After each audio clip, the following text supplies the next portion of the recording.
Holivudo produkcija garsėjančios Jungtinės Amerikos valstijos kuria ir įsimintiną kitokį kiną.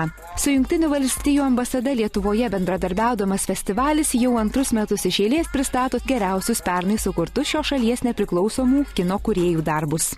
There's wonderful cooperation and wonderful partnership between Kino Pavasaris and the US Embassy, and we really... Amerikos ambasada ir Kino pavasarį sieja puiki ir ilgametė draugystė.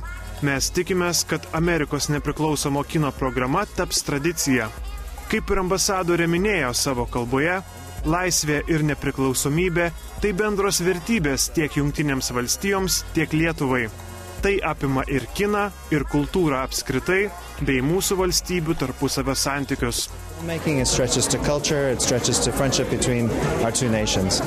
Aš labiausiai norėčiau išskirti Jono Meko artimo bičiulio ir mokinio Harmony Korino filmą Laukinės atostogos. Šis filmas man įdomus tuo, kad pop kultūra įvėlė į nepriklausomų kino rėmus ir parodė labai taikliai ir aiškiai, kaip gyvena šiuolaikinis jaunimas, kuris trokšta būti pastebėtas visų.